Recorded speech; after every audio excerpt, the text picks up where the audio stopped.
Good morning, everybody. Welcome to this morning's presentation titled Pests and Mold, an Owner's Guide to Indoor Allergen Laws. We will be reviewing, among other laws, Local Law 55 of 2018. My name is Jesse Laufer. I'll be your speaker today. I'm a trainer in HPD's Office of Enforcement and Neighborhood Services. This is the area of HPD that contains all the uniform staff that go out and do inspections. And in fact, a little background on me: before I was a trainer, I was an inspector out in the field with here at HPD. So hopefully I can lend some of that experience to our discussion today. We're also joined by my colleague, Phil Weitzman. He is a senior trainer in the same unit as me, and he's going to be helping on the back end to help manage the questions that are coming in. We have a large group, so he's going to have his work cut out for him. A few administrative items before we get into our content. If you're joining us on a desktop or laptop computer, you'll see a screen like this docked to the right side of your monitor.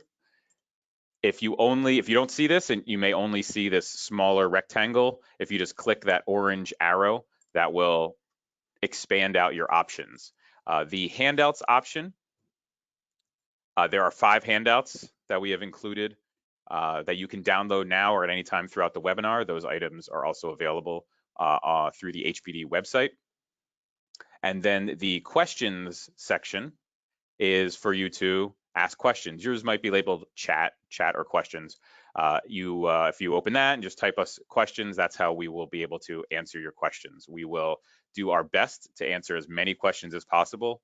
We often get questions that are repeated, so we try to mention the name of the people who are asking questions. If we don't mention yours, it doesn't mean that we haven't, or we're not trying to answer that question.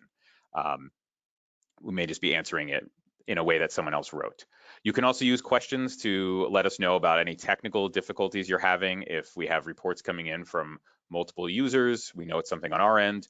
Typically, though, switching audio methods in this control panel or logging out and logging back in will solve any individual problems. If you're joining us on a mobile device,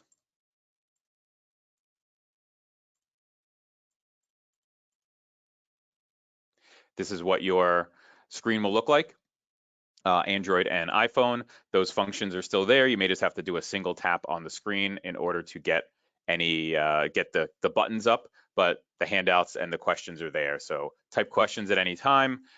We will have a couple breaks for questions between a couple different sections here this morning. Type questions as you get them. If you wait until we say, okay, now it's time for questions, then we usually get a flood of questions and it's much harder to get to your question. So we encourage you to just type in questions as soon as you think of them.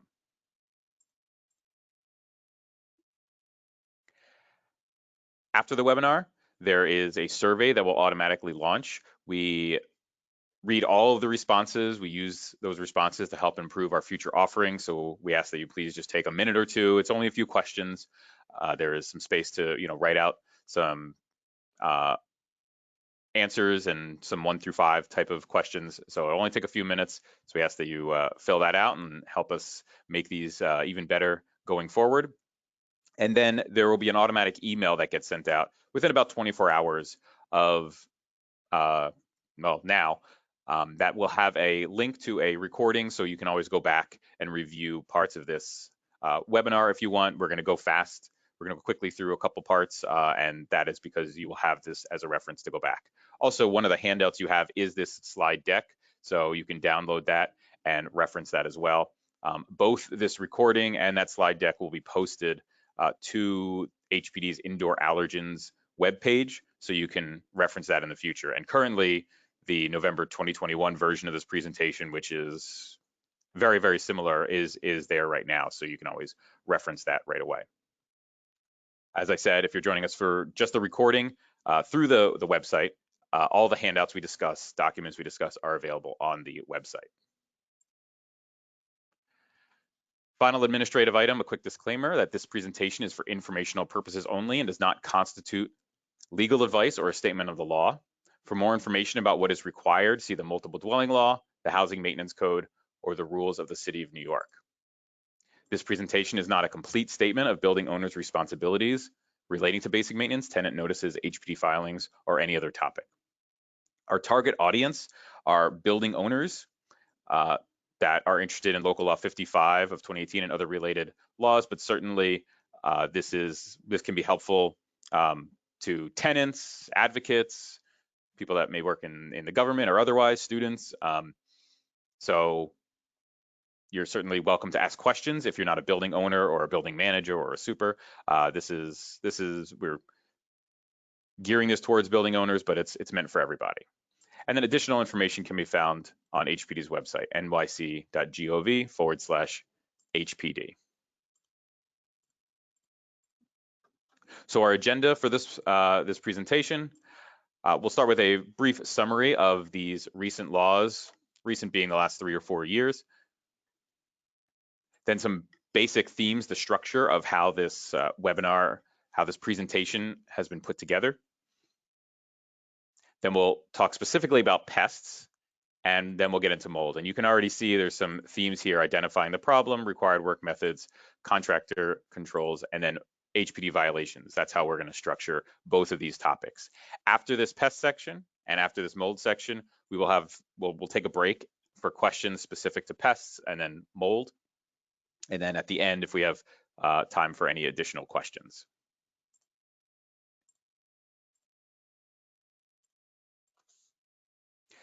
So before we move any further, I'm going to launch a quick poll just to see who is joining us in the audience today. So you should see a poll appear on your screen. So who is with us? Are you a building owner, building super, property manager, tenant, or other? You typically select an answer and then you have to hit submit. If you're on a mobile device, sometimes that submit button is at the top of the phone or tablet. Take a look at that, and this will just help us, understand who our audience is. We'll leave this open for just another 5 seconds or so. Should be an easy question to answer. And I'll close it now. And let's share the results so everyone can see who's here. So we have the majority of those joining us are building owners or building managers with some supers. Looks like we have a few tenants and then some other folks. So welcome everybody. Again, we're gearing this toward building owners and managers, but certainly this is helpful information. And if you have questions and you don't fall into those groups, by all means, you can still ask them. All right, so let's go through a summary of these recent laws.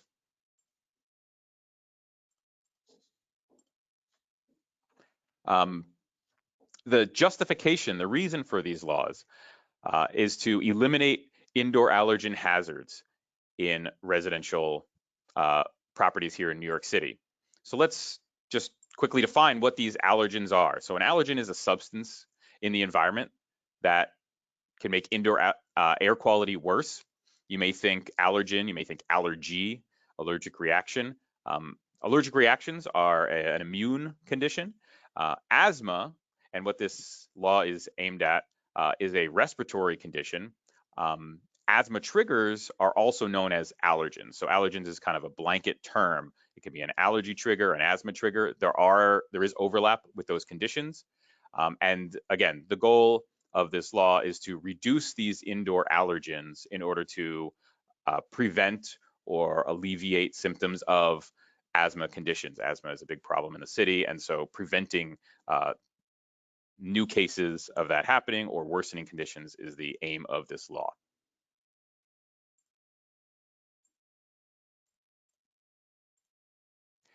Here's a brief summary of the laws. Again, we have Local Law 55, which covers both pests and mold, and that's what we're going to talk about mostly today. And then there's a few little, we'll cover a little bit about these other laws and how they impact Local Law 55. And then we'll briefly cover the laws Local Law 69 of 2017 about bed bug filings. Bed bugs are not part of the indoor allergen law directly, but it often comes up in questions, and it's a relevant topic here anyway, so we will cover that.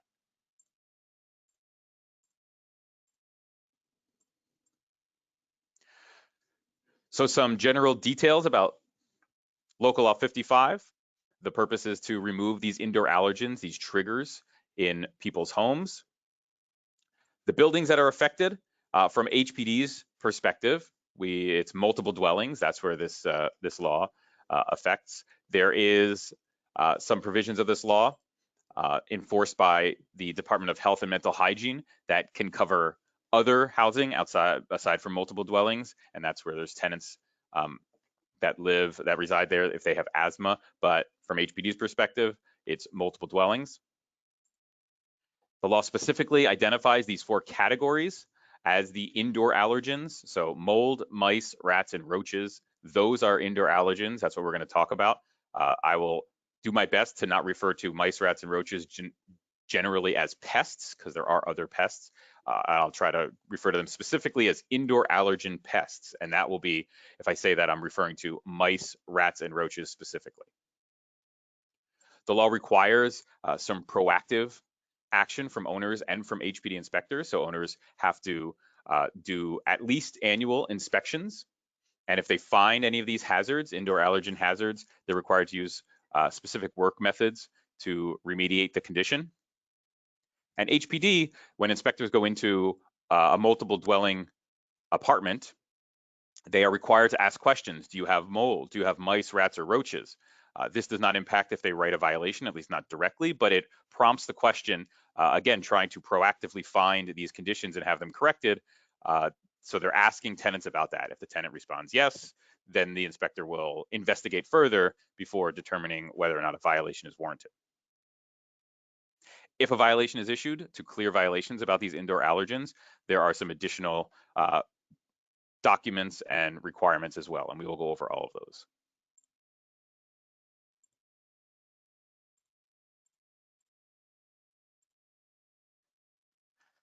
In addition to Local Law 55, we're going to briefly discuss New York State Labor Law, Article 32. This is the law that applies to mold contractors and sets standards for their training and licensing, and requires contractors that are used for mold work to be licensed. There are 2 separate, and we'll get into those details, 2 separate types of contractors, assessors and remediators, and the law also requires their independence as part of a checks and balance.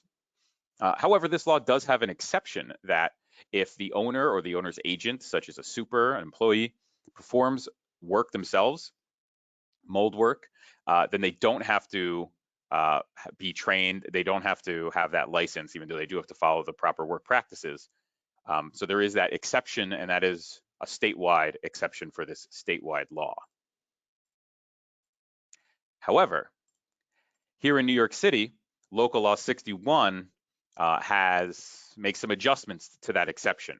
So for buildings with 10 or more residential units, the option to do the work yourself as an owner or the owner's employee has been removed. So it requires the owner to use contractors, licensed contractors, if any work has more than 10 square feet of mold. So any project is more than 10 square feet of mold.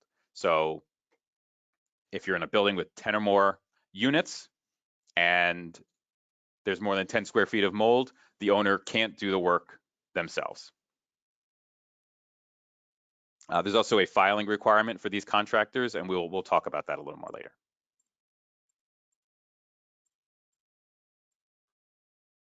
Now let's go through our basic themes. We have 4 categories that we're breaking each of these pest, indoor allergen, pest, and mold sections of this presentation into. So the 4 themes, there are new requirements under this law for identifying these problems, identifying these hazards, indoor allergen hazards. There are stricter work methods for dealing with hazards once found. There are new controls on the contractors that you can use and in some cases must use. And then some additional steps and documents necessary for violation clearance, removing any violations that HPD offers, HPD issues. So identifying the problem, there's additional requirements, as I already mentioned, at least annual requirement to investigate for mice, rats, roaches, and mold, our indoor allergen hazards. Bed bugs is also there, even though that is not officially an indoor allergen hazard, but there is that requirement as well. So these indoor allergen hazards join the already annual requirement to investigate for lead-based paint hazards, proper window guard installation, stove knob covers. Now indoor allergen hazards is part of that. Aside from that annual inspection though, the best way to keep apartments in good repair, buildings in good repair, keep tenants and people that work in the building healthy is to maintain good communication with those people in the building, with the tenants. I know it can be difficult at times from both sides, but that's the ideal to strive for, and we will again talk about that as we go through our presentation. The changes to the work methods, our second category. The general ideas, we're going to get into specifics later, but the general idea is to not make the hazard worse in the repair and cleanup process. So if you're familiar with lead-based paint and lead-based paint hazards and all of the requirements surrounding that, it's the same idea where you don't want, if you have a moldy surface, you don't want an untrained super or handy person to just start scraping off paint that has mold on it, and you've taken a localized mold hazard potentially in one room, and now you've created a bunch of mold contaminated dust that can be tracked if you're not wearing proper protective equipment, tracked throughout an apartment, even wider throughout the building. So you don't want to make a hazard worse in the process of trying to remediate it, and that is why there's special training involved for some of these repairs. Also addressing the problem at its source. Both of these indoor allergen pests and mold they need things to thrive, and eliminating the source of that, namely water and food, that can go a long way to eliminating the problem.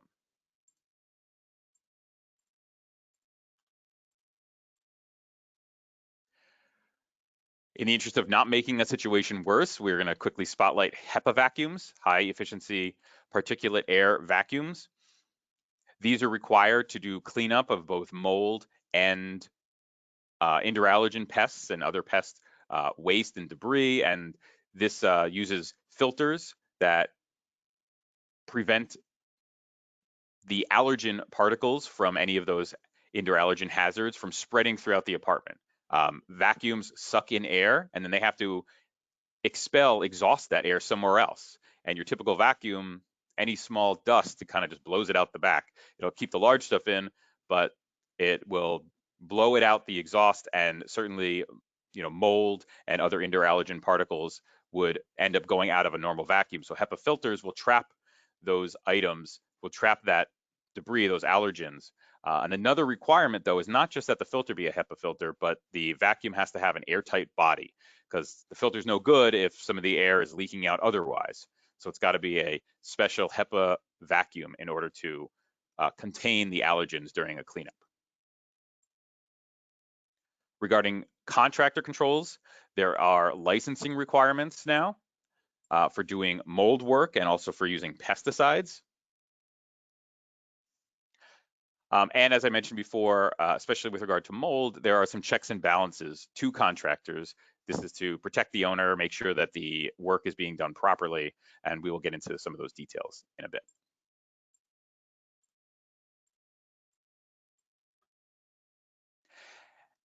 And our fourth and final category is violation clearance. We're going to get into some specifics about dealing with these indoor allergen violations, if HPD has issued violations in your building. You're going to hear me say multiple times, though, that the best way to deal with HPD violations is to use that paperwork that you get. Read the paperwork and follow the instructions. For almost all of these violations that we're going to discuss, there's going to be specialized paperwork that gets sent out for mice, rats, roaches, or mold. Any violations for those, most cases, it's going to be specialized paperwork that we're going to see why it's specialized. But if you find on the website, if you find a blank set of paperwork for trying to remove violations. It's likely that you'll select the wrong one and your violation can't be removed in that case. So keep your original paperwork. It's customized for the violations that you've received at the building, and use that to communicate back with HPD.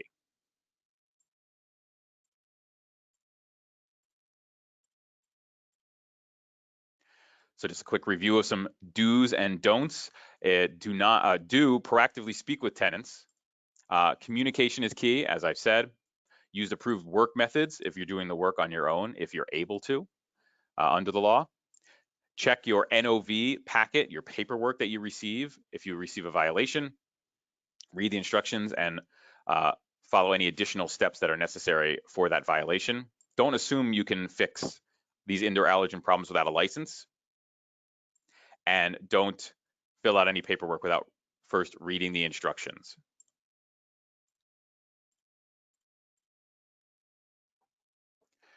So let's get into some more specifics with regard to pests. So our indoor allergen pests are, as I've already said, mice, rats, and roaches. Mold is the fourth indoor allergen category. We will get back to mold. Here are some other pests that are not indoor allergens. Certainly, these can cause problems, but not near the level that mice, rats, and roaches cause in New York City or in cities in general. Bed bugs is the exception to that statement. That has its own set of rules outside of the official indoor allergen law. And again, we're going to see that in just a few slides, what to do with bed bugs. So owners under Local Law 55, owners are required to be proactive in addressing pest issues. These are owners of multiple dwellings. So this applies to multiple dwellings only. This is, again, an effort to remove these hazards before they cause health conditions. We don't want the other way around to be the standard where someone gets sick, a kid gets sick, and the doctor says it's because of this, and then the mold is cleaned up in an apartment after someone is sick. Now there's a lifelong, a chronic health condition that exists where being proactive could have prevented that from happening. So to this end, owners have to inspect occupied apartments at least once per year, and also inspect for these indoor allergen hazards if there's any reason to believe they may be present, such as from a occupant complaint, a request for maintenance, a complaint to the city. If the city comes out and writes a violation, certainly these all will prompt the owner to perform an inspection looking for these hazards.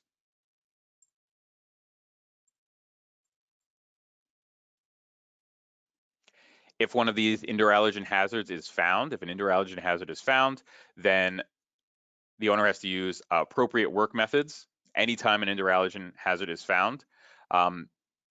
Also worth mentioning that the indoor allergens have to be looked for during apartment turnover. And again, proper work methods have to be used to remove these indoor allergen hazards during turnover. So the new tenant that is coming in is not going to encounter these hazards. The final requirement we'll discuss here is that there are 2 notices that owners must provide to tenants at every lease signing. Let's take a look at those. So this green one is a pamphlet, 2-sided pamphlet to provide to owners, and the other one is a notice to provide as part of the lease, and these are provided at every lease signing. We're gonna take a few-minute break from indoor allergens, the indoor allergen law, to discuss bed bugs and the annual bed bug filing. This is a separate law, not Local Law 55, but Local Law 69 of 2017, that requires owners to ask these 3 questions of each unit. Did the unit have bed bugs in the last year? Were extermination measures taken in the unit? And did bed bugs come back after the last extermination? So you can get these answers from your own records, HPD's records, violations, for example, talking to the tenant about what has happened over the last year. And these are going to be used to create a summary. So you're going to create a summary of the results. Let's get into a few more details about that. This is only required of multiple dwellings, so buildings with 3 or more units. The filing period is here. What is the year from November through October? And as I said, the report is going to be a summary. So not apartment 1A had bed bugs, but 8 apartments had bed bugs. 6 apartments were exterminated. 1 apartment had a bed bug infestation after the extermination. So a summary, the count of that's going to be provided to HPD through an electronic portal. That summary is also to be shared with tenants, either by delivering it to each unit directly or posting a copy in the building. And certainly if there is any active infestation, to arrange for extermination with integrated pest management, which we'll discuss shortly. What you don't want to do is share any specific information about any units or any tenants regarding this infestation. It's going to just be a summary, just a count of what's going on in the building.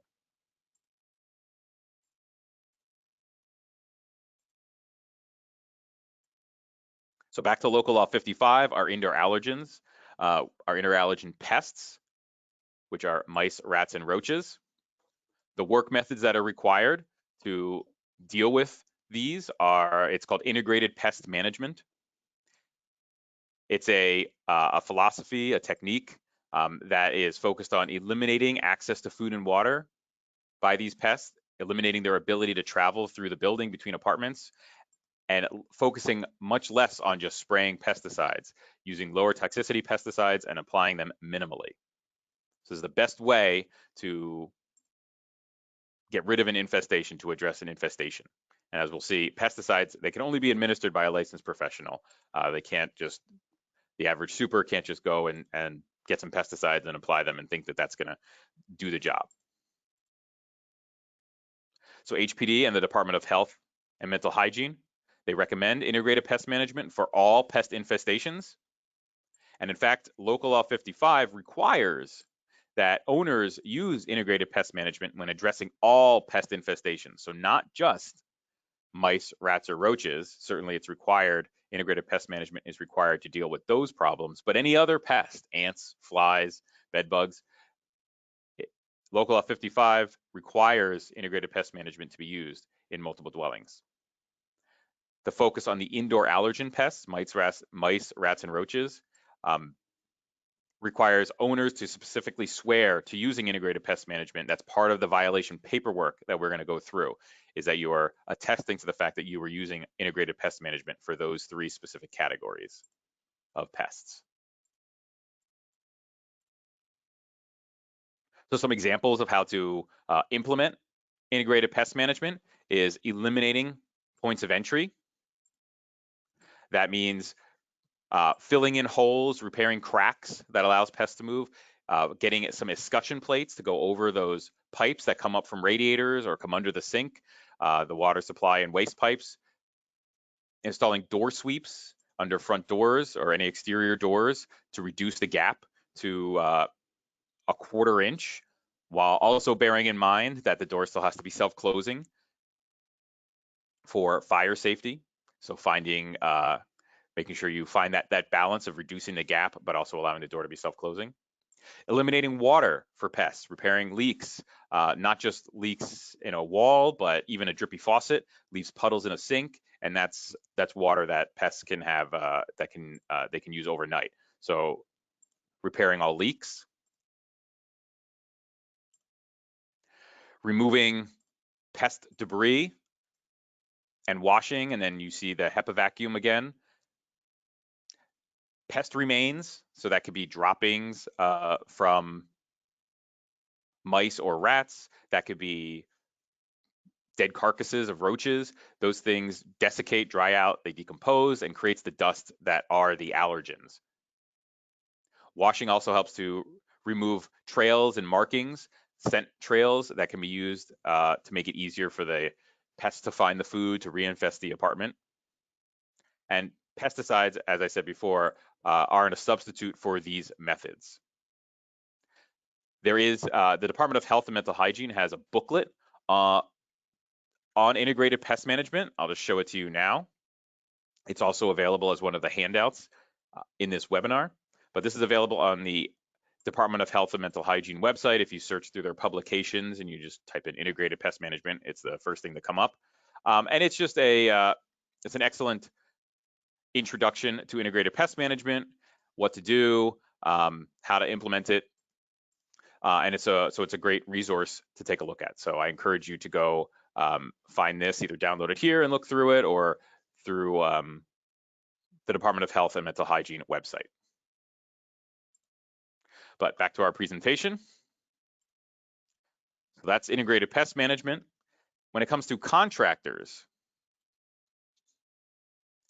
as I mentioned, pesticides can only be applied by a licensed contractor in New York State, licensed by the Department of Environmental Conservation. There's no license or specific training course to use integrated pest management using the resources on HPD and the Department of Mental Health and Hygiene's website is a good place to start. But just keep in mind, applying any pesticides requires a license.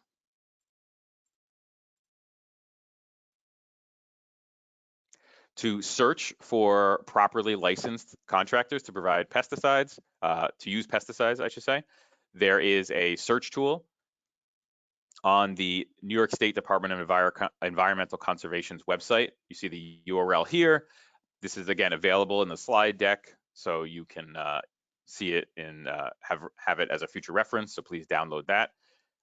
We encourage you not only for finding new exterminators that can use pesticides, but you can use this tool to check if you currently employ an exterminator that applies pesticides, make sure that they have been properly licensed by the state.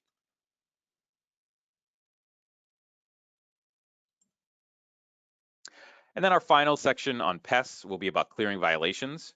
A quick reminder to add questions. I see they're coming in, and my team on the back end is organizing some, and I will get to those right after this section. Some questions about pests.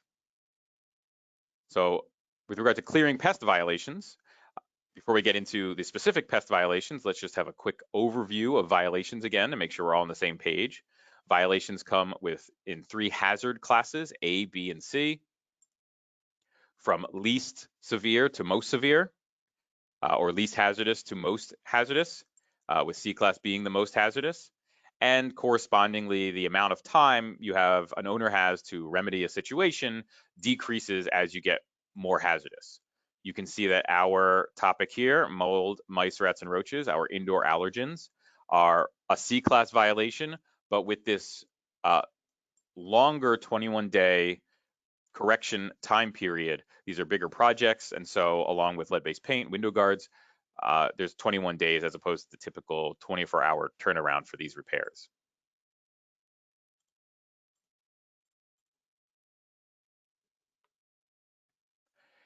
Regarding the documentation, if you are issued a violation, an inspector observes a condition, issues a violation, you're going to receive a packet. It's called a notice of violation packet. One of the documents in there is a notice of violation, an NOV. That tells you what violations you're receiving or the building received. We're going to see a copy of that later. There's also a certification of correction document, and that is the document that once the violation condition has been corrected, an owner or managing agent will fill out that certification of correction and submit that to HPD, and that's the owner's way of saying, hey, HPD, I fixed this. That process that I just described is free, at least from HPD's perspective. Certainly some of these repairs may not be, but there won't be any additional fees imposed by HPD. It is worth noting, though, that if this process doesn't happen by the date that is listed in this packet for the correction to occur and the certification to occur, then now you have an overdue violation. And we'll talk about some specifics for overdue violations. That's when you get into the category of or the realm of needing a dismissal request to now remove the violation. There are typically fees associated with that. It is no longer free. So we will get into that, but just some background on the process.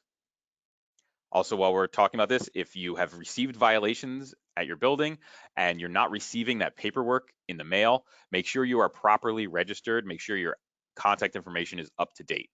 So always check your registration.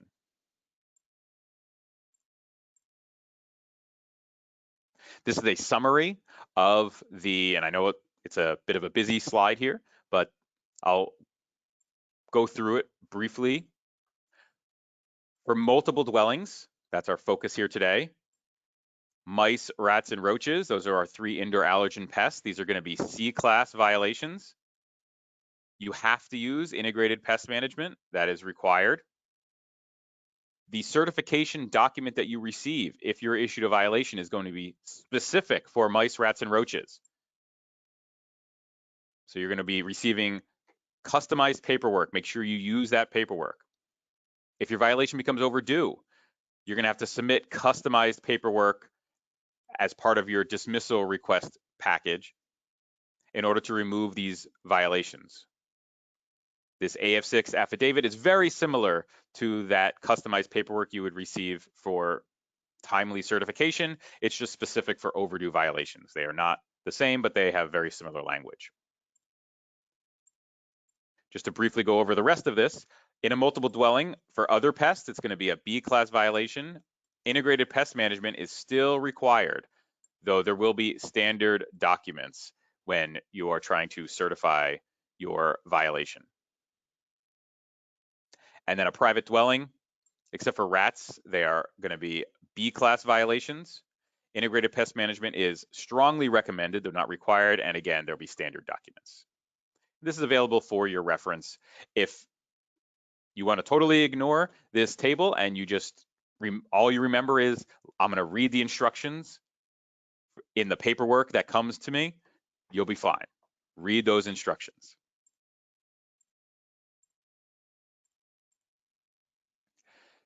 This is an example of the certification of correction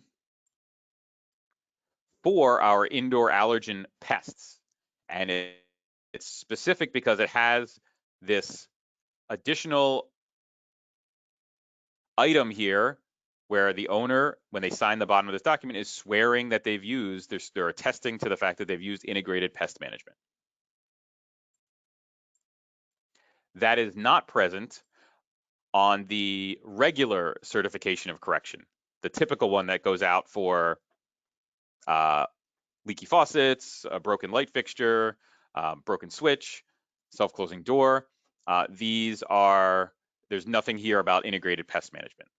So if you tried to, in a multiple dwelling, if you had a mice, rat, or roach violation and you tried to use this paperwork, that you can find a blank version online, that violation certification would be rejected because it doesn't have the proper language as required by law. Here's an example of a notice of violation. This is just a list of the violations that occurred. You may receive one or more of these as a result of a single inspection. The violations are broken up across a number of different categories, including different hazard classes, and the indoor allergen pests will be on a separate set of paperwork. We do see there's a bed bug violation here. I know it's a little small, but there is a bed bug violation listed here among other non-indoor allergen, non-pest violations, because bed bugs are not an indoor allergen. So it will be listed among other violations.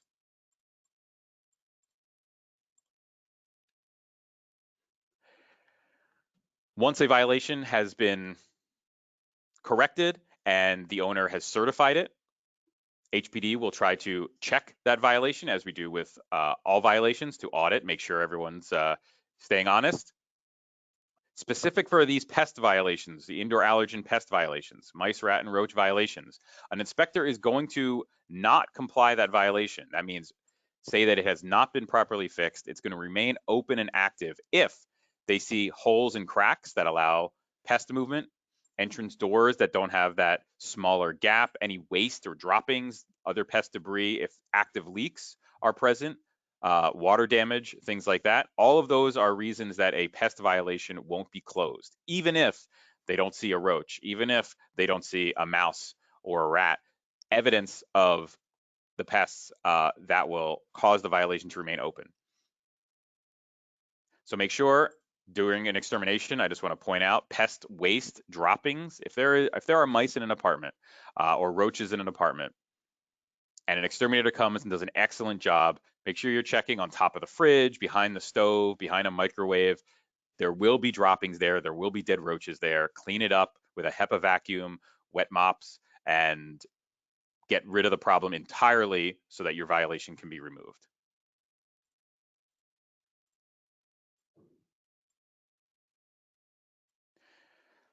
Here's just some examples of what inspectors will be looking for if they come out.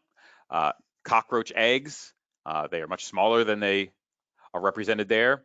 Frass, which is roach droppings that you see especially in high traffic areas, holes that all the cockroaches are coming from and going through. Evidence of mice and rats, it's rare to see a mouse, especially as an inspector, just during an inspection. You're there for 20 minutes, 30 minutes, 40 minutes. It's rare you're going to see a rat or a mouse, but certainly there's going to be the evidence, and primarily that's going to be droppings. So make sure that stuff is cleaned up after an extermination occurs using integrated pest management. That's part of integrated pest management, is cleaning up that debris. If a violation is overdue, this is that AF6 document. So we saw the certification paperwork. That's if you're doing things on time. If for whatever reason, now the violation is overdue, this is very similar language, a similar document that swears to using integrated pest management. This will have to be submitted with the dismissal request.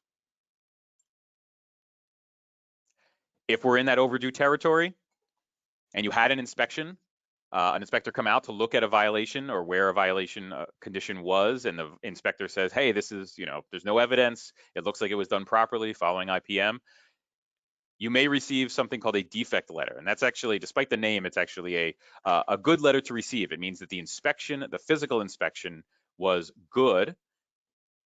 HPD is just missing documents. And in this case for pests, the only extra document is the AF6 affidavit. And so you'd get this letter saying, hey, we need your AF6 document still. If you already submitted that, there's a chance that HPD is still in the process of, is still processing that. And this letter got automatically sent out before that document was processed. So you can always call to inquire or check back a little later to see if the violation has been removed.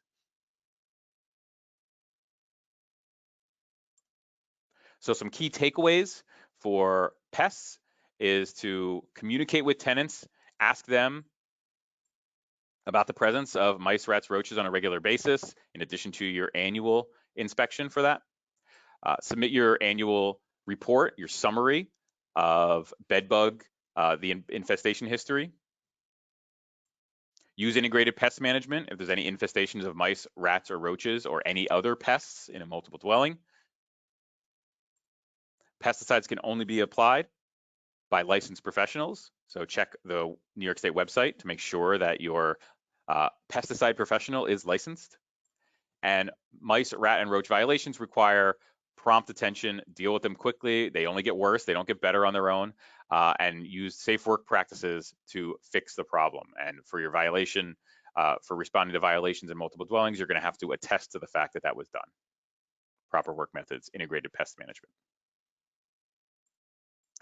We're just about at a break for questions, but we have another poll that I wanna send out.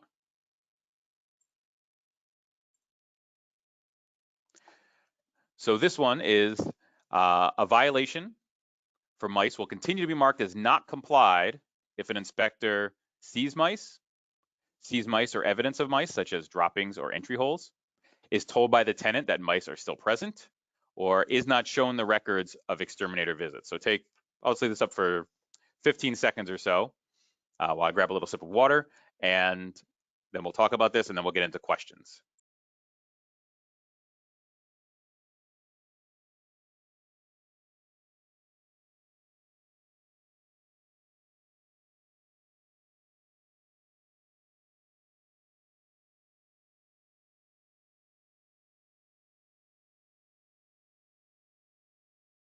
Okay, I'm gonna close this in 3, 2, and 1. We're not grading you on this, so it's okay if you didn't get an answer in. And let me share these results. You should see them come up momentarily. And the correct answer is B, or that second one. That about 3/4, a little more, got correct. So an inspector will mark a violation as not complied, certainly if mice are seen, but just evidence of mice, such as droppings, if that's seen, an inspector will also mark the violation as not complied. The violation will remain active. So the first answer isn't incorrect, but the second answer is more correct and covers more of the possibilities. The third answer, being told by the tenant that mice are still present, certainly that's information an inspector will use, but they'll follow it up, say, where do you see the mice? Where are they coming in? Do you know? And lead me to that. Usually it's the kitchen. And the inspectors then, the visual inspection will determine whether or not there's still evidence of an infestation.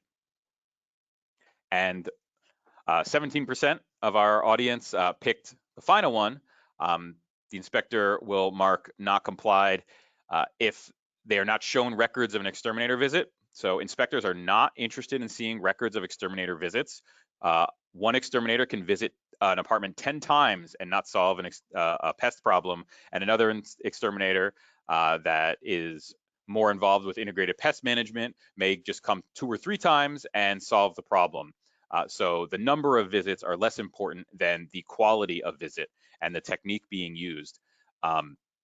So that's what an inspector is going to be searching for, is the results of those exterminator visits. So simply having an exterminator come regularly is not enough to satisfy a violation from HPD. It's the results of that extermination visit that HPD is looking for, that inspectors will be looking for. All right. So now let's get to some questions.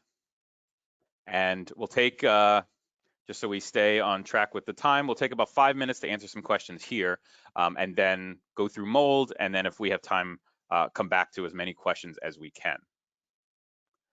So the first question, and this came in pretty early, which is good. We like questions that come in early, from Sheila. How to clear off a violation on my property when I have a neighbor breeding rats? I assume that's not intentional rat breeding, but it's nuisance rat breeding through conditions. If there is a neighboring property or a property on the block that is that has a rat problem, that is typically the Department of Health and Mental Hygiene will get involved with that. If you call 311 to report a rat problem, those complaints always they don't come to HPD, they go to the Department of Health and Mental Hygiene. The Department of Sanitation can also issue violations if they see evidence of rats on a property.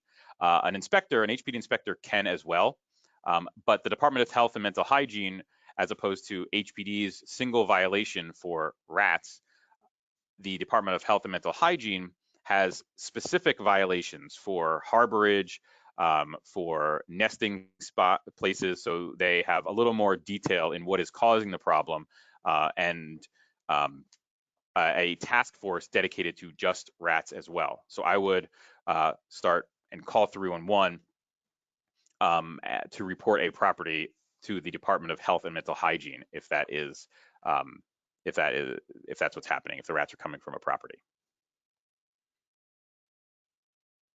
All right, and apologize, I have to read through some of these. We have some mold questions that we will get to in the next section, so hopefully I'll answer that. If not, I'll circle back. How can the building management avoid or fix pest violation if the tenant is a hoarder and one can't access the pipes? And that question, and I'm going to answer this question a little more broadly. We always get questions like this about tenants contributing to a pest situation. With regard to the specific hoarding problem, that is a separate issue from which certainly you can have hoarding conditions and pest conditions. So the hoarding condition is something that if HPD comes can issue a violation for that, but it's working with that tenant trying to maybe get some help through adult protective services for that condition to then be able to address other conditions, such as pest conditions in the unit. But we also get, and I'm sure there's in this list, there's the question multiple times in multiple different ways, but what do we do about a tenant that's contributing to a situation, a violation situation, like a pest situation? They don't clean up, and what am I supposed to do? So the response we provide at HPD is that this is between the owner and the tenant, and possibly also applying provisions of the lease. HPD enforces housing law, and the way that these laws are written puts the responsibility to maintain the dwelling unit on the owner. When an inspector observes a condition such as roaches or mice, HPD, we have to issue the violation. The inspectors issue the violation. That violation goes to the owner, and that's how the law is written. And it's not because HPD is making determination about who caused this conditions, especially with pest violations, but simply because the condition was observed, and per the housing law, violations are issued and must be issued to the building owner. There are other laws that HPD enforces, such as laws governing Section 8 housing, which HPD does inspect.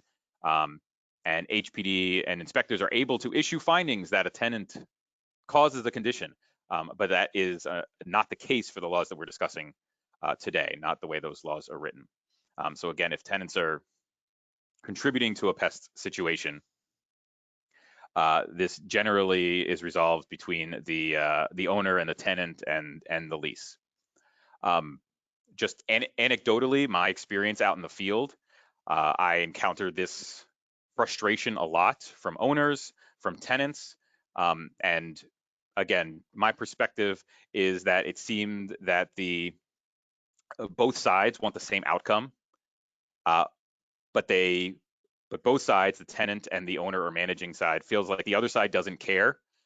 So I know I've said it before about restoring communication, and I'm being serious about that. Talking about what both sides' goals are, they usually align.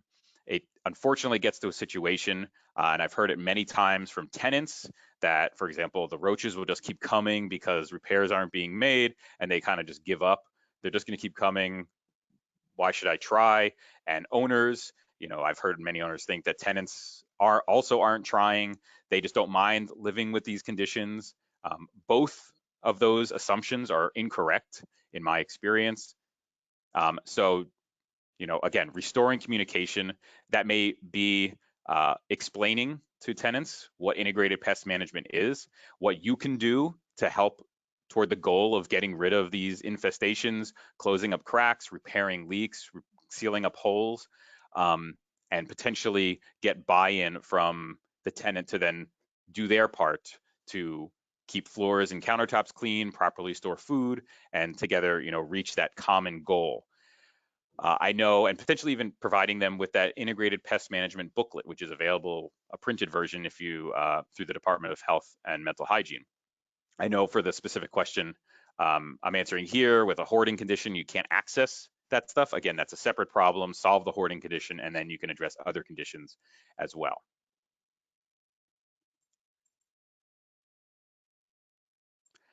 We see some more mold questions. Let's see if I can get another question or two in before we move on to mold.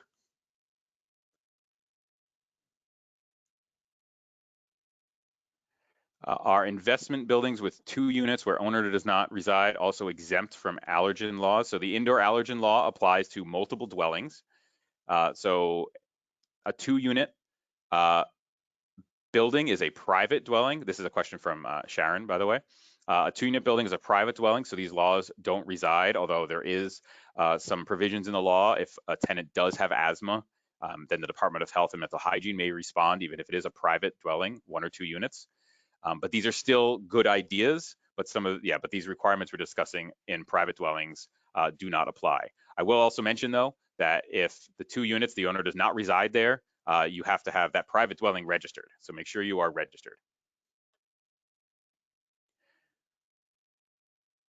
All right, reading some more here. Lots of questions about mold. When do we start using the pamphlet for the lease signing? So those pamphlets and the notice, those when this law went into effect. So it's been in effect for a few years now. So now, so the pamphlet, which we're going to see, and the notice, we'll see it again. That is in effect now. So any lease signings, it may be worth providing to recent lease signings as well. That was a question from Deborah.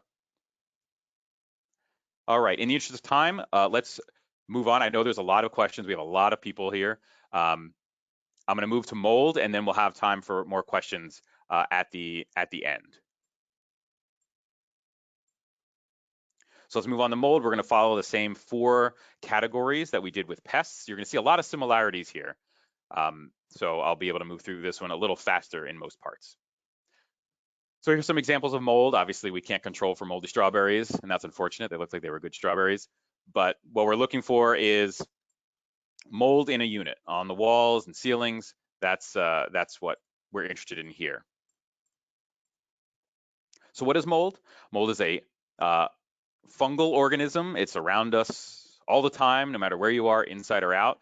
It becomes a problem when there is sufficient food and water for the mold to grow big enough, become visible, produce toxins at a sufficient level to impact large beings like humans.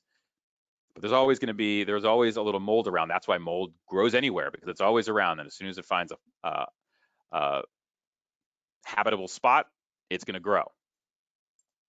It needs temperature, proper temperature, food, and water. And water is what we're really going to focus on. Unfortunately, humans also need a proper temperature to live, so we can't really do much about that inside a residential unit. And as we'll see, there's food sources that we can't eliminate in our buildings, so water is really going to be what we're after. Here are those potential food sources. So the paper on drywall, lumber, fabric, and other textiles, in some of the materials in insulation. We can't get away from this with construction materials, both new and old. So there's always going to be food out there, organic material for mold to use to grow. So where we can make an impact, though, is reducing the access to water. In addition to just your general leaks, roof leaks and plumbing leaks, those are obvious sources of water. Bathroom and kitchen ventilation, making sure vents work, windows can be opened, HVAC systems, and those are especially bad because they'll blow mold throughout the unit or building. So all of these potential sources of moisture, are really where one will best tackle a mold problem.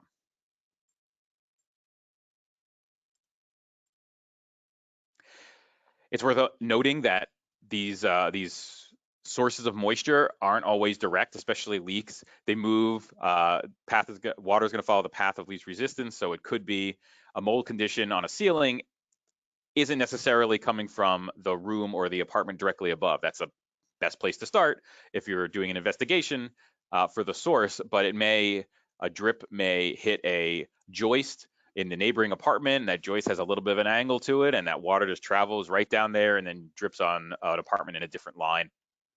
It's difficult to find the source, but finding it is the key to really eliminating a problem.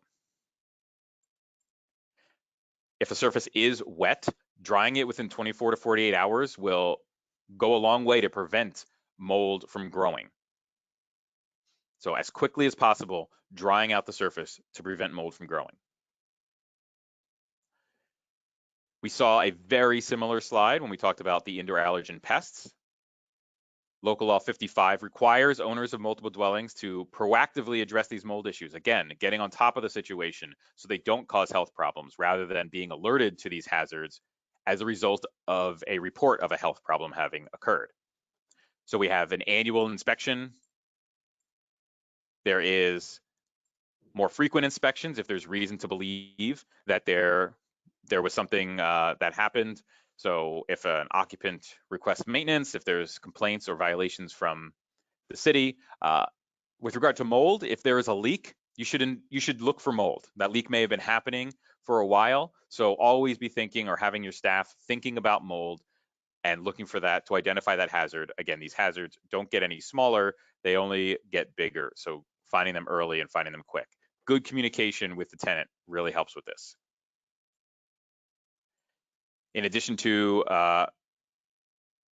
anytime these inspections reveal an indoor allergen hazard such as mold, apartment turnover also requires that inspection to make sure there's no mold, mice, rat, or roach infestations, and using those using appropriate work methods. And we're going to talk about what those are for mold in just a moment.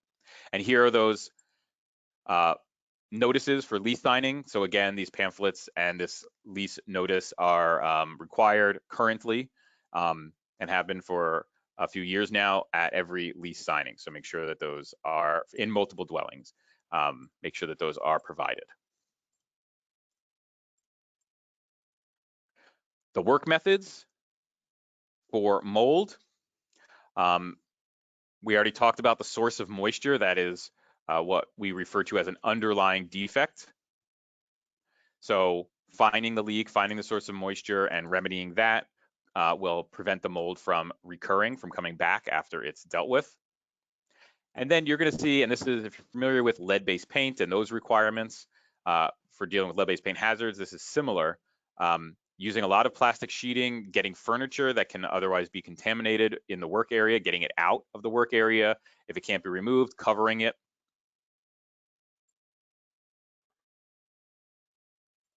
Minimizing dust and debris from getting spread around. That means sealing up ducts, isolating the work area, sealing up doorways, windows, even covering the floors, which can have lots of wooden floors in New York City, have lots of gaps and cracks, and you don't want to get contaminated dust in there. Using wet methods with detergent in order to clean some surfaces, never using just dry materials to clean because that can produce contaminated dust. HEPA vacuum, again, we've seen this before. Here's an example of plastic sheeting up over various openings. Some spraying of mold so it can be cleaned using wet methods. HEPA vacuum with both the filter and the airtight body. So we talked about cleaning with detergent, removing materials that can't be cleaned. You know, if a leak fell on a couch and that couch now has mold and that can't really be repaired, you know, it's got to be properly discarded of. In addition, removing and properly discarding all the plastic sheeting and other cleaning materials and making sure the area is left free of dust from the repair and obviously free of mold.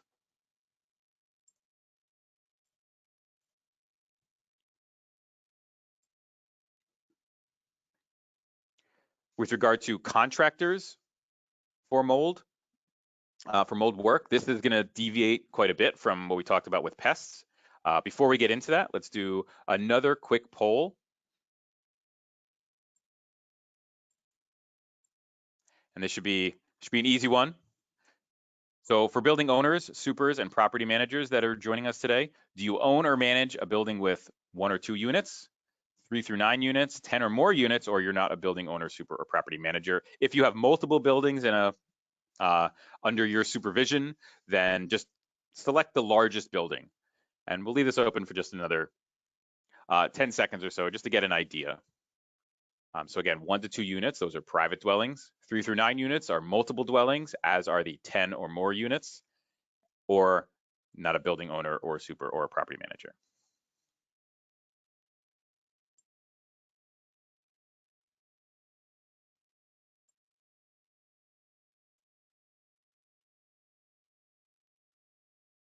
All right, I'm gonna close this in 3, 2, 1, and quickly share the results with everyone. And it looks like most folks joining us have multiple dwellings, and it's split about halfway between multiple dwellings that are 3 through 9 units and multiple dwellings that are 10 or more units. That's going to be an important distinction in this section. So that's why we asked this question now. 10 or more units, there's going to be some extra requirements that we will discuss now.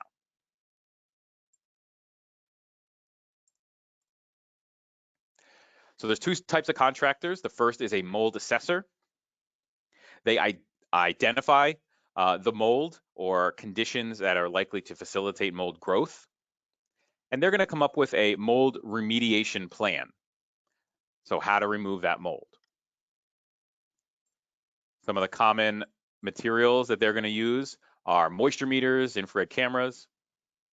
So we have mold assessors, and then we have mold remediators.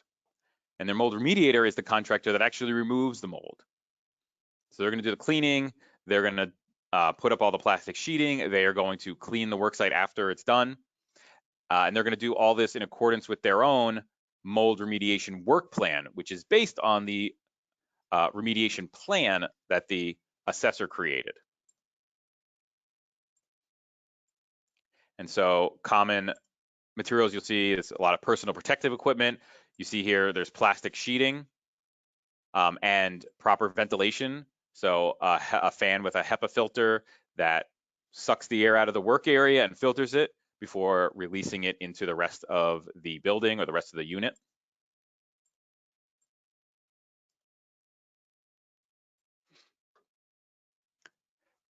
Just a quick summary. So again, the mold assessor creates a remediation plan. Then the mold remediator follows that plan and creates per their own remediation work plan. And then after the work is all done, the assessor comes back to create a post-remediation assessment, or they complete that, make sure that the work was done properly. And this is to protect owners, make sure that that initial scope of what the mold problem isn't inflated. You have a separate contractor that is assessing the mold from what is the contractor that's doing the remediation.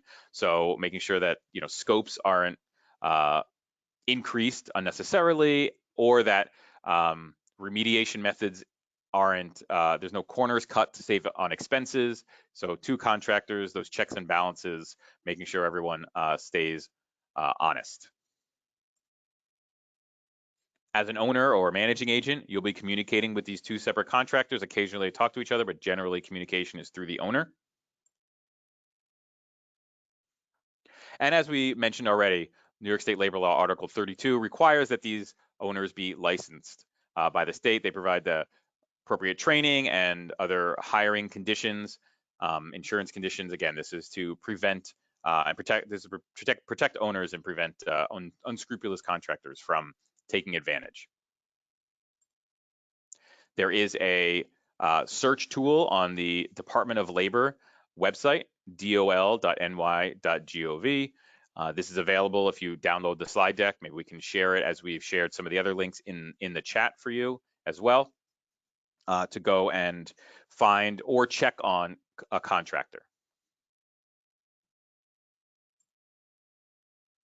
Now, Local Law 61 requires these contractors to be used if the building has 10 or more units, or whenever there is more than 10 square feet of mold. So restated, if a building has fewer than 10 units, contractors are not required. The owner or their agent has the option to do the work. Or regardless of the building, if there is the condition, the mold project is less than 10 square feet of mold, it's below that threshold, the owner or their agent can do the work. But if both these conditions are met, it's a building with 10 or more units and the mold is above that 10 square foot threshold, now these contractors have to be used. That's the only option. And this is regardless of a violation being issued or not. These contractors just have to be used. They also have to be used if there's a violation, which we'll get to, but this is just the requirement in New York City. There are some filings with the Department of Environmental Protection that these contractors have to do, and we're not going to get into that too much now.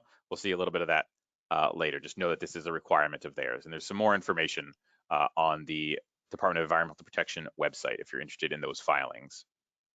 These are filings that they don't get provided to HPD. There is something that does get provided to HPD with regard to violations, and we'll talk about that momentarily. So some key takeaways about mold so far. You want to ask tenants about the presence of mold regularly. Again, good communication is key. You want to look for sources of water, those underlying conditions, and fix this along with addressing the mold condition. Certain buildings owners can do the work themselves. Make sure you use proper work methods.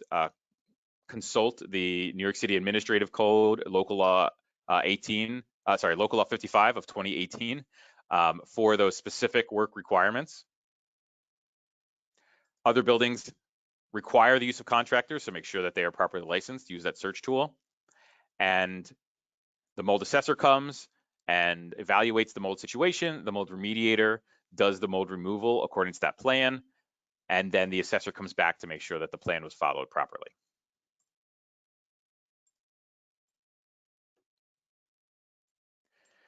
Our final large section here is about clearing mold violations. And after this, we will have time for some questions, so you can type them in now. The criteria for issuing violations that HPD follows. In a dwelling unit, I just want to highlight the difference here between an A-class violation, which is below that 10 square foot threshold that we saw already, and B and C, which is above that 10 square foot threshold. We're going to see that separation when it comes to these violations. So that's within a dwelling unit. You also see some public area criteria, but there's going to be separate violation processes in some cases for Class A violations compared to Class B or C violations because of that 10 square foot difference. So keep that in mind as we move forward these next couple slides.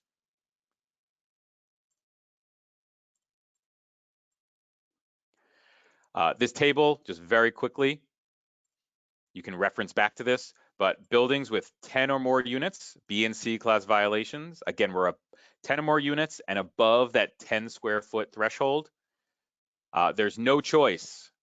The owner has to use a contractor, and the contractor has to provide both contractors have to provide their license in addition to some other documents, which we'll talk about in a second. Buildings under 10 units, regardless of the violation that was issued, or buildings that are 10 or more units for those Class A violations were under the 10 square foot threshold, the option remains for the owner to do the work themselves, in which case there's no documents from the contractor, no contractors are being used. But if a contractor is used in these cases, they have to supply their licenses, but only those licenses, not the additional documents. And again, we're going to see that examples of this in just a second. As with the Pest, there is customized paperwork for both certification of mold conditions, and also if your violation is overdue, you're in a post-certification situation, there are these affidavits, and they are different for these two situations, the green and the blue that we see here. Again, you can refer back to this if you'd like. Please download the slide deck. Let's take a little bit of a closer look at these documents. So we're in that case that we talked about with buildings under 10 units, regardless of which violation is issued, or 10 or more units, only Class A violations that's under that 10 square foot threshold. This is what that certification document will look like. I want to highlight, it says or. So this question you're answering is going to be, did I or one of my employees do the work, or did a contractor do the work? And you have to fill out one of those sections. You have that option. Let's drill in or zoom in a little on the contractor portion.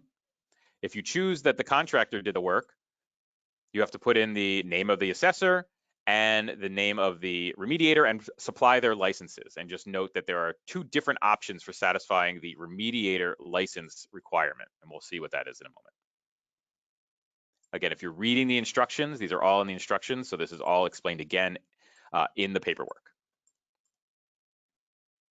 For buildings, so those are two licenses that are required for smaller buildings or smaller mold projects, but buildings with 10 or more units and have been issued Class B or C violations, that is above that 10 square foot threshold, you do not have the or. You can't do the work yourself. The only option you have is to hire contractors, and now you have 6 documents you need. The 2 licenses we already saw from the mold assessor and the mold remediator, copies of their licenses. In addition, you need an affidavit from each contractor and the filing receipt for DEP. We talked about the DEP filing already. There's a receipt that these contractors receive, and those have to be submitted with the violation if the violation was issued to a building with 10 or more units and it's a B or C class violation. We'll see some copies of these or some examples of these right now. So this is the assessor firm's license. So the mold assessor license is an example. Next is and what is not accepted is a worker assessor license. It's got to be a firm assessor license. Second is the remediation licenses. There's two options here. One is the firm's remediation license or the abatement worker supervisor's license. So it has to be the supervisor level for abatement worker. Again, this is here for your reference to come back to. For the situations with buildings 10 or more units, B and C class violations, there's an affidavit from the mold assessor, you know, what on this date I did this work in this place, this is the company name, et cetera, an affidavit of the mold remediator. And then the filing receipt, usually it's an email that gets sent to the contractor that has to be submitted, printed and submitted along with this paperwork to HPD, the filing receipt, not the filing itself, for the mold assessor and the mold remediator filings with DEP. So those 6 documents. We have one final poll here that I'll send out now. Just to get, this is a lot of information. Let's see if we got this, at least some of this straight. So which type of contractor evaluates the mold condition before work begins and after the work is complete? Is that a mold evaluator, a mold assessor, a mold remediator, or a mold inspector? I'll leave this open for another 5 seconds or so, just in the interest of time and getting to a few more questions at the end. All right, I'll close this in 3, 2, 1. And share it with everybody. And it looks like everyone got the question correct. Mold assessor does that. The mold remediator is the contractor that performs the work in between those 2 visits of the assessor. And a mold evaluator and mold inspector aren't official terms recognized in this law. So they were just there to be a little tricky. All right, a couple final items to cover with regard to mold. Mold violations, unlike any other violation, as part of Local Law 55, it requires these violations to be upgraded if they are not properly corrected in time. So A class violations will go to B, B to C. If and when that happens, the violation number will change. So just keep track of that and know that mold violations, the violation number may change if they're not dealt with in a timely manner. A class violations will go to B class violations if the owner fails to certify correctly or on time, or submits a false certification. That means they did certify on time, but a subsequent inspection from an HPD inspector finds that the condition still exists. The violation remains active, and therefore it was a false certification. This is especially important for dwellings with 10 or more units. This upgrade from an A class to a B class now requires the use of contractors and eliminates the possibility of doing the work yourself or with one of your employees, one of your agents. Similarly, B class violations will upgrade to C class violations if HPD re-inspects and finds that a certification was submitted falsely, or after the certification period is over, if they find that the mold condition still exists, the violation will go from a B to a C class. Now, that's a C class. HPD's emergency repair program will get involved to do the repair. So again, these upgrades are something to be avoided, but they are part of the violation process now for mold. Overdue mold violations, we talked about overdue pest violations. As with all overdue violations, HPD has to re-inspect. And we already talked about some additional documents that owners have to submit, the AF7 and AF8 affidavit. Very similar to the certification documents, they're just specific to overdue violations. That'll be submitted along with dismissal request paperwork. And this is an example of what they look like. Similar to pests, if an HPD inspector is re-inspecting a mold violation, as with pests, if there's debris left or cracks, the violation will remain active. Same with mold. Obviously, cracks are not an issue, but if the mold is not there, but there's still evidence of water, leaks, or other sources of moisture, or debris from the work that was done, the violation is going to remain active and open. It will be marked as not complied. This is getting around a problem that I saw as an inspector where mold is just painted over. There's still evidence of a leak, but hey, there's no more mold, so mold violation should go, right? No, this law specifically says that is not the case anymore. Any evidence of moisture still being present, the underlying leak not being fixed, the mold violation will stay active, in addition to what is probably also a leak violation that was issued with it.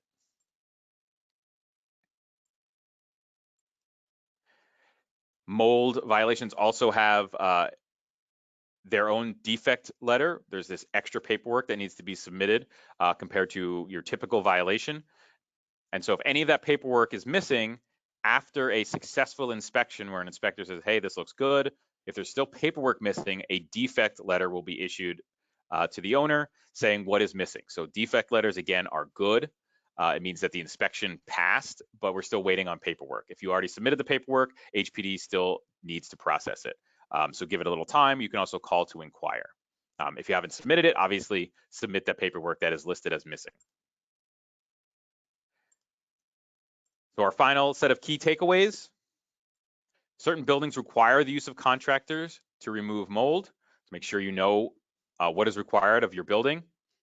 Whenever a contractor is used, specific documents must be submitted, regardless of whether the contractor is required. So if you could do the work yourself or you can use a contractor, if you use a contractor, you have to submit at least their licenses.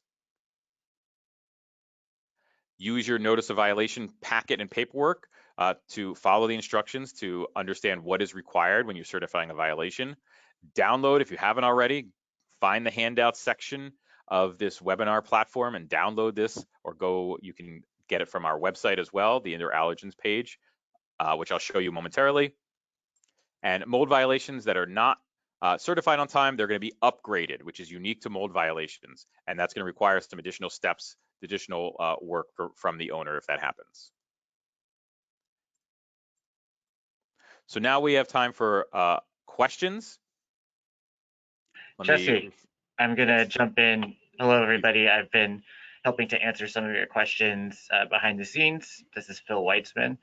We received, while Jesse takes a look at your questions, I wanted to answer a few that we had received from people asking about co-ops and condos. So people have asked whether these rules apply to co-ops and condos. And the answer is that Local Law 55, that first law that Jesse spoke about that identifies mold, mice, rats, and roaches as indoor allergens and has requirements for annual inspection and many other specifics, that law only applies to co-op and condo units that are rented. However, Local Law 61, and this is answering a question from Leah, who has waited patiently for this answer. Local Law 61 does apply to co-ops and condos, regardless of whether they are owner or renter occupied. Okay, that's it from me. Back to you, Jesse. Thank you, Phil. A couple questions here. There's a question from Robert. Under the law, what requirements to tenants have to keep the tile, walls, and ceilings clean and mold-free? So tenants do, and this Local Law 55 with regard to mold specifically says mold violations shouldn't be issued for bathroom tile. There is some provision to issue violations for moldy tile that I won't get into if there's a leak from above that is causing some mold in the grout, but generally those violations won't be issued for moldy tile that should be cleaned, bathroom tile that typically can be cleaned. A question from Cody: how can you extend the time for certifying correction of a mold violation? Sometimes assessor and remediator have a hard time for access or tenant denies access. What do you suggest? With regard to denial of access, that kind of goes back to enforcing provisions in the lease to be able to access and maintain the building and the units. For what's called a postponement, extending time for any violation. In the NOV packet, part of the instructions, there's always going to be a paragraph that discusses postponement and what is required, and it's different requirements for different violations. So make sure you read that, and it'll tell you the process to go through to request a postponement. I will tell you that postponements won't be granted if the violation has already become overdue. So make sure you're staying on top of these deadlines, requesting a postponement before the deadlines approach, and that's the way to do it.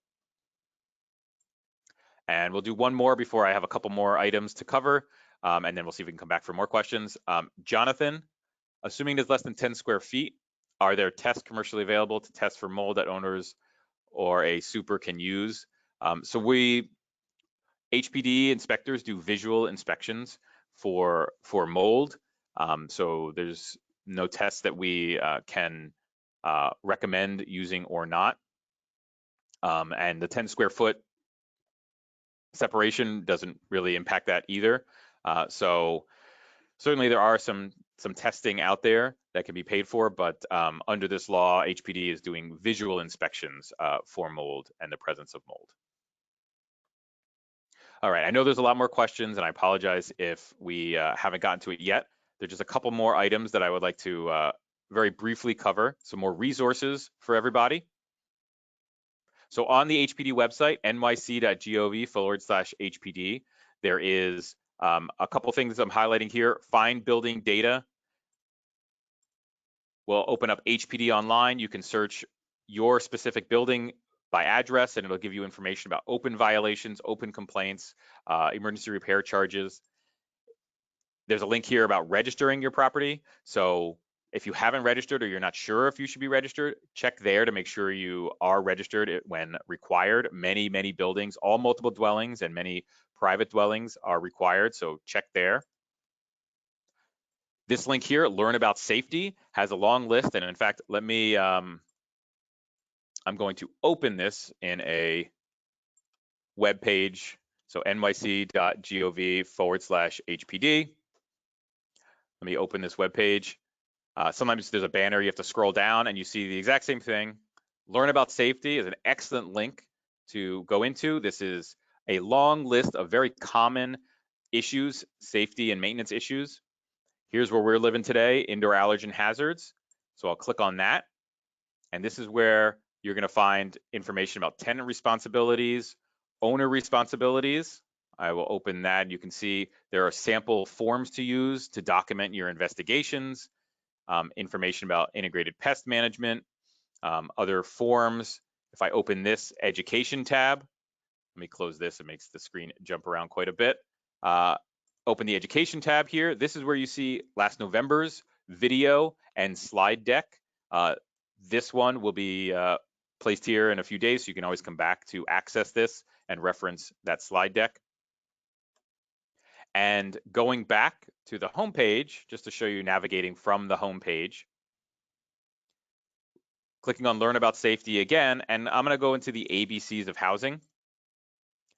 And this is a booklet. It's available here as a PDF. You can also call 311 and have one sent to you for free.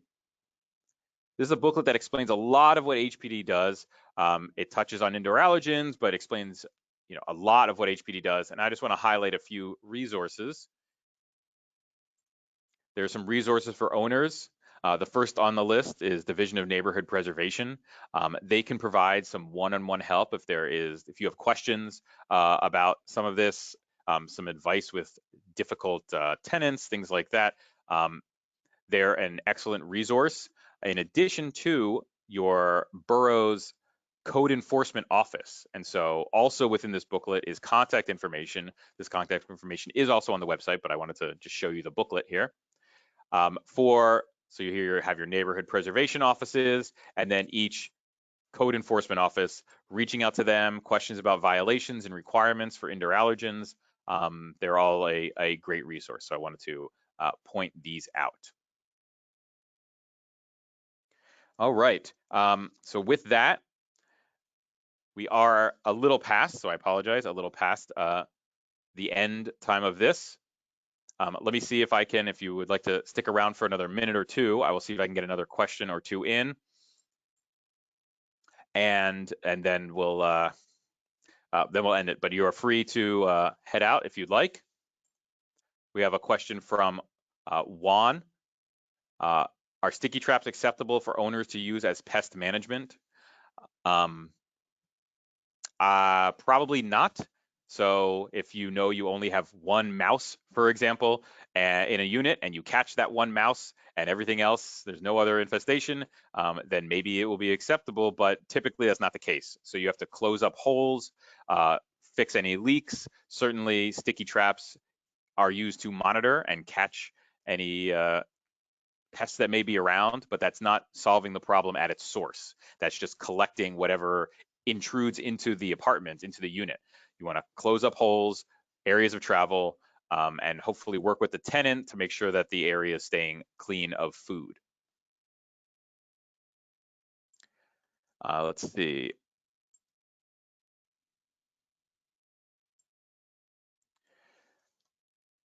Does HPD send a certification of correction as a mail document only, or is a digital copy hosted on a website? If so, what is that link? So the certification of correction does get sent out by mail. There is an option to e-certify most violations.